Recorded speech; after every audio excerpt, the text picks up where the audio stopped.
solo de pensar que tengo que ir al médico ya es pánico, pero a cualquier médico. Es miedo a todo, pero al dentista muchísimo más.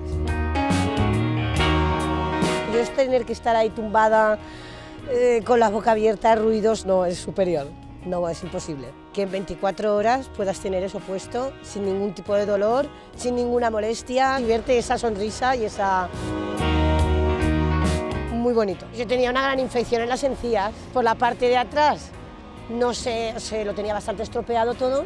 Por delante no se me notaba y era por donde yo iba escondiendo, el defecto. También lo sabes esconder muy bien los defectos que tienes. En reírte, ya intentaba reírte mínimamente. En comer bocadillos, en comer lo que a mí me gusta. Trabajando cara al público como trabajaba yo, ya había uno que ya no se podía esconder mucho. Se me rompió, que fue una delantera, una pala, ahí ya eso no se pudo esconder.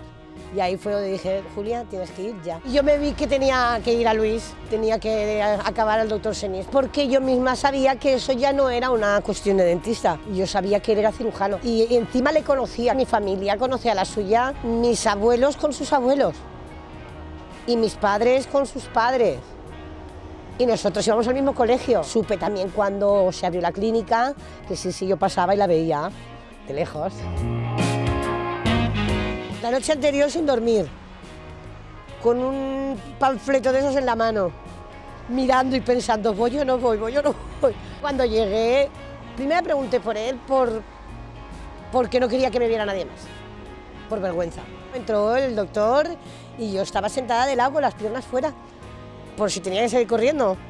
Ya estaba preparada, yo no estaba tumbada como si tienes que tumbar en el sillón del dentista. Estaba sentada. Me hizo mucha gracia lo que me hizo, que se puso así, me dice, va, enséñamelo solo a mí. Y me hizo gracia, la verdad. Y nada, cuando lo vio y me vio a mí como era, dijo que sería mejor una cirugía. Yo le dije enseguida, pero ¿dónde lo firmaba? No quería venir, a los 3 meses otra vez, y así siempre no.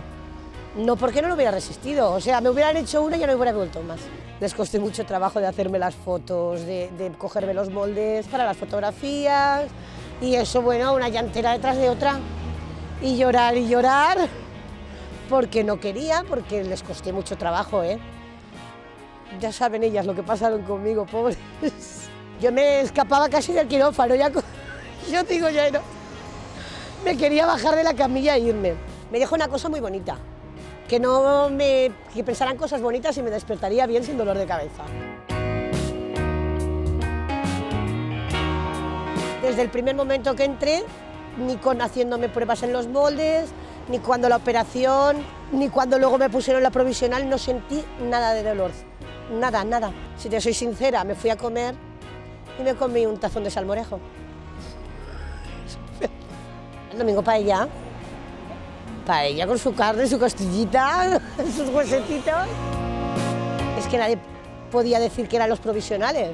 La única que lo sabía soy yo porque le faltaban piezas, pero eran perfectos. Yo me los quedaría de repuesto por si acaso, pero... Mi día a día, que sí, que ya no tengo que tener ningún complejo de nada. Si antes me reía, ahora me río más todavía. El comer los bocadillos, hamburguesas. Pero bueno, el día a día normal, además es que no noto nada. No se nota que llevas una cosa extraña, no se nota nada.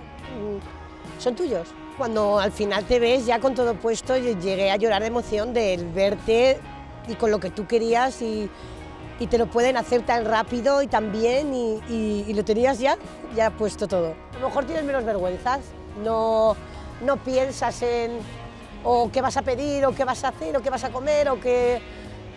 Pues no te rías tanto. Todos los días cuando me levanto, y me los miro, me los cepillo, los limpio, son perfectos. Toma una cortecita.